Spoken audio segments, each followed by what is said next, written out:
El doctor Pablo Saavedra Alessandri. Adelante.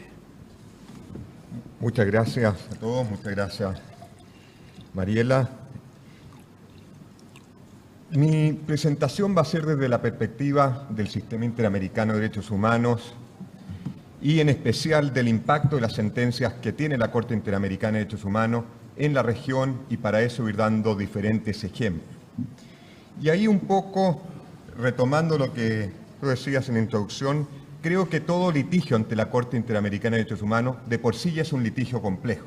Es un desafío hacia el Estado de una víctima que acude con el acceso a la justicia internacional, en este caso la interamericana. Ya es un litigio complejo por todo el transcurso de tiempo, agotar recursos internos y desafiar el Estado con toda su maquinaria ante las esferas internacionales.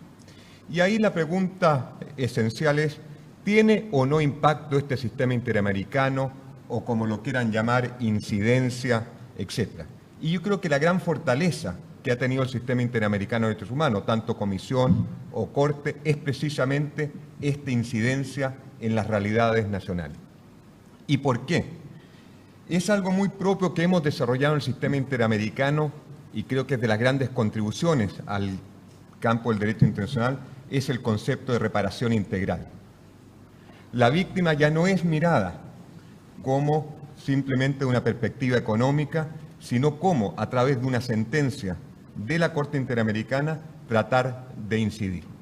Y la reparación integral tiene diferentes aspectos, y me quiero referir a uno, que son las garantías de no repetición, como un impacto estructural o trascendencia estructural de la sentencia.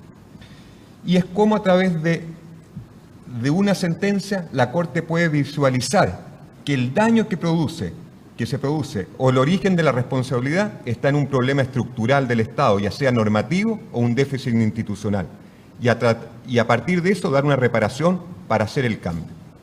Y eso es lo que quiero en estos breves minutos tratar de explicar e ir viendo las incidencias de la Corte. Partamos de norte a sur. México, dos casos recientes de la Corte Interamericana sobre jurisdicción militar. Casos de violaciones sexuales contra mujeres indígenas por miembros de las Fuerzas Armadas, cuyos casos entraron a conocimiento de la jurisdicción militar, fuero militar. La Corte dijo: si usted lo conoce bien en Argentina, no puede seguir operando la jurisdicción militar aquí, y estos son casos propios de la jurisdicción civil. Eso fue, y haga el cambio pertinente. ¿Cuál fue la reacción de México? Primero, la Corte Suprema de México hace una interpretación concordante con la Corte Interamericana de Derechos Humanos y empieza a limitar la jurisdicción militar. Y en el año 2014 se pasa una ley para limitar la jurisdicción militar para casos donde hayan civiles involucrados. Y llamo la atención, en un proceso político en México, que el combate al narcotráfico lo está haciendo muchas veces los militares. Ahí tenemos una incidencia estructural tremenda de las sentencias de la Corte con dos casos. Se va a un tema estructural. El caso que tocaba antes el profesor Grossman, los casos de las comunidades indígenas y el tema de derecho de propiedad. Y en este caso nicaragüense, donde había un problema de un déficit institucional, no había una norma en Nicaragua que permitiera delimitar la propiedad indígena, la propiedad privada y la propiedad estatal. Y ahí venía toda la conflictividad social. Y la Corte, en la sentencia, pudo visualizar: este es el problema que afecta a este caso y tenemos que tratar de que no siga hacia el futuro afectando. Y le ordena al Estado crear un mecanismo que permita la delimitación de los diferentes tipos de propiedad en su reparación. Y el Estado lo hace, cumple con la reparación. Con un caso se va al problema estructural y todas las comunidades indígenas que se encontraban en igual situación van a ese caso. Caso Barrios Altos, que también lo toco porque fue abordado anteriormente. Tema de amnistía y de autoamnistía. La Corte le dice precisamente a Perú, ya en el gobierno de transición de Valentín Paniagua, se encuentran con este problema de los temas de las amnistías, cómo resolverlo, y fue la Corte que se transformó en la herramienta para solucionar el problema interno. Dice: las leyes de amnistía carecen de validez y efecto jurídico. En un caso, y un caso permitió desmantelar todo el tema de impunidad y las estructuras de impunidad, y precisamente por el caso Barrios Altos, hoy en día está el presidente Fujimori preso y todos los grupos de estructura criminal que habían en Perú. Casos de mi país, Chile, 2 casos rápidos. Constitución de 1980 permitía la censura cinematográfica. Llega la democracia, se ratifica la Convención Americana y se seguía el esquema de censura cinematográfica desde 1980 y se prohibía la exhibición de la película. Con un litigio estratégico, en el caso de La Última Tentación de Cristo, se llega al sistema interamericano y la Corte le ordena a Chile hacer una reforma constitucional para adecuarlo a los estándares interamericanos, que es calificación cinematográfica. La sentencia de la Corte se transformó en la mejor herramienta para los gobiernos democráticos para impulsar el cambio constitucional. Un caso, se solucionó el problema estructural que había sobre censura cinematográfica. Otro caso en mi país, acceso a la información pública en cuestiones de interés público, explotaciones forestales en el sur. Ciudadanos pedían información al Comité de Inversión Extranjera, tema absolutamente diferente a los tradicionales, para hacer un control social del impacto ambiental que tenía en la zona sur ciertas explotaciones, y el Estado da cierta información sí, cierta información no. Teníamos nuestra tradición del secreto de Estado y autoritarismo estatal de no dar información al respecto. Y la Corte ve que aquí hay un problema estructural. El ciudadano no tiene cómo controlar, no tiene mecanismos, etcétera, para pedir información. Y le dice a Chile en 3 líneas: cree un mecanismo que permita hacer un control social y acceso a la información en cuestiones de interés público.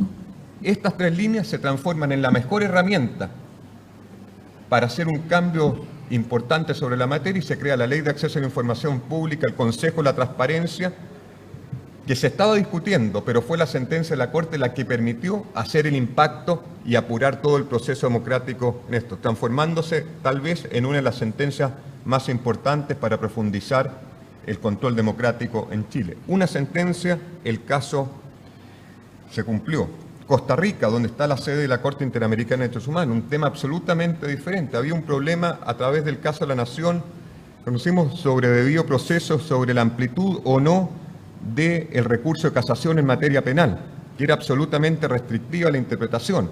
Y la Corte le dice a Costa Rica: miren, este recurso no permite una revisión en sede judicial amplia como lo establece la Convención Americana, haga una reforma en 3 líneas. ¿Cuál fue la reacción de Costa Rica? Inmediatamente emprenden una reforma judicial y amplían las causales de procedencia del recurso casación en materia penal. Un caso, nuevamente, se va al problema estructural en Costa Rica. Y un caso reciente, solo para terminar, que es otra materia que aquí quiero ir también ilustrando los temas que iba tocando el profesor Grossman anteriormente. Costa Rica, en el año 2001, la Sala Constitucional prohíbe por sentencia la fecundación in vitro. La prohíbe. Y un grupo de parejas que estaban en proceso de fecundación in vitro presentan su caso ante el sistema interamericano alegando diversos derechos que se le consideran que se encontraban violados. La Corte le encuentra razón y dice a Costa Rica: miren, tienen que permitir la fecundación in vitro. Era el único país donde se prohibía expresamente la fecundación in vitro en la región. ¿Y qué pasó en Costa Rica? Que es muy interesante el conflicto también de poder y cómo la Corte entró a suplir ese conflicto internamente. Para cumplir la sentencia se tratan de pasar proyectos de ley ante el Congreso de la República y estaban estancados, porque es un tema polémico de cuándo empieza la vida, no empieza la vida, etcétera, absolutamente estancado. El Ejecutivo, hace 2 años, presenta un decreto muy bien estudiado, con expertos, para permitir la fecundación in vitro. Contra ese decreto, que era para cumplir la sentencia de la Corte, se presenta una acción de inconstitucionalidad ante la Corte Suprema y quedó paralizado y dice que esto es materia de ley. Entonces, viene el debate ante la Corte: ¿qué hacemos? Tenemos un decreto, pero que dice para cumplir la sentencia, y la Corte Suprema, por el otro lado, dice que esto es materia de ley. Y la Corte Interamericana en supervisión de cumplimiento de sentencia dice: mientras tanto se resuelve en tema legislativo, porque aquí el tema del tiempo, reloj biológico, tiene sus consecuencias en in vitro, que tenga pleno efecto el decreto, sin perjuicio que quieran resolverlo en tema legislativo. ¿Qué dijo la Corte Suprema? Tema resuelto ya por la Corte Interamericana y hoy en día ya se está empezando a practicar la fecundación in vitro. Un caso, pero solucionó un tema de cientos de parejas que se encontraban atrás en igual situación. Otros temas, temas de Perú, con otros en materia de en temas de combate al terrorismo y tribunales sin rostro, debido proceso, etcétera, en los años 80. La Corte se dio cuenta que el combate al terrorismo que se estaba haciendo en Perú era absolutamente incompatible con la Convención Americana y le pide adecúe toda su normativa del combate al terrorismo, la legislación terrorista, a los estándares interamericanos en materia de debido proceso, que no se permitan tribunales sin rostro, etcétera, y hace un enérgico llamado a combatir el terrorismo, pero dentro del esquema de Estado de Derecho. Esta sentencia de la Corte fue lo que posteriormente le permitió al Tribunal Constitucional derogar ciertas partes que eran incompatibles de la ley de terrorismo y adecuándola a los estándares interamericanos. Fueron 1 o 2 casos los que permitieron este cambio estructural en materia de terrorismo Perú. Y podía seguir en Paraguay en temas de servicio militar obligatorio para menores de edad, etcétera. Y hay muchos otros temas que el sistema interamericano ha incidido de una manera estructural, con un impacto en cada uno de los países. Y esa es la gran fortaleza que tenemos. Si uno mira cuantitativamente nuestro sistema, ustedes quedarían alarmados. Ya nos deben haber escuchado que no tenemos plata para nada, un sistema en crisis, etcétera. Por si acaso hay una cajita que han creado una donación al sistema interamericano acá atrás. Sí, somos el sistema más pobre del mundo, las cortes con menos recursos. En la comisión más o menos se le puede aplicar lo mismo. Los casos que llegan a la Corte, ustedes también quedarían muy sorprendidos. No son más de 20 casos por año. Pero esta es la gran fortaleza del sistema interamericano. Pocos casos, pero con una incidencia grande y de 2 perspectivas. Con estos cambios estructurales y hoy en día, como también el acervo jurisprudencial es parte del día a día de nuestras realidades, por los tribunales nacionales y también por los litigantes. Y ese es el impacto en sí de todo el sistema interamericano. Muchas gracias. Lo aplaudimos al doctor Pablo Saavedra Alessandri.